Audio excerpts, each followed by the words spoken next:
আমাদের বাংলাদেশ কিন্তু একটি উন্নত প্রযুক্তির কান্ট্রিতে রূপান্তরিত হচ্ছে। এই মুহূর্তে বিভিন্ন উন্নত প্রযুক্তির সংস্কারের কাজ চলছে, অনেক ভালো কাজ হচ্ছে। কিন্তু একটা বিষয় নিয়ে কারো কোনো মাথা ব্যথা নেই, কারো কোনো উদ্বেগ নেই। অথচ এই বিষয়টাই আমাদের অত্যন্ত জরুরি। কি সেটা ভাই? সেটা হচ্ছে পেপাল। পেপাল আমাদের দেশের জনগণের জন্য অত্যন্ত জরুরি, কিন্তু এই পেপাল নিয়ে কারো কোনো উদ্বেগ নেই, কারো কোনো মাথা ব্যথা নেই।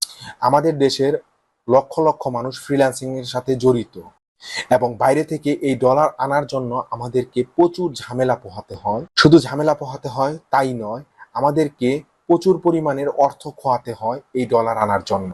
আমাদের বাংলাদেশের ফ্রিল্যান্সারদের কথা ভেবে অতি দ্রুত সম্ভব এই পেপালকে আনা উচিত, এবং সংশ্লিষ্ট কর্তৃপক্ষের কাছে এই বিষয়টা নিয়ে যে রিকোয়েস্ট করতেছি যে ভাই, আপনারা অতি দ্রুত সম্ভব আমাদের পেপালের ব্যবস্থা করে দেন প্লিজ। তো প্রিয় দর্শক, পেপাল আপনার জন্য কতটুকু জরুরি অবশ্যই কমেন্ট করে জানাবেন, এবং এরকম ইন্টারেস্টিং ভিডিও পেতে অবশ্যই সাবস্ক্রাইব করে রাখবেন ক্রিয়েটিভ টেক। ধন্যবাদ।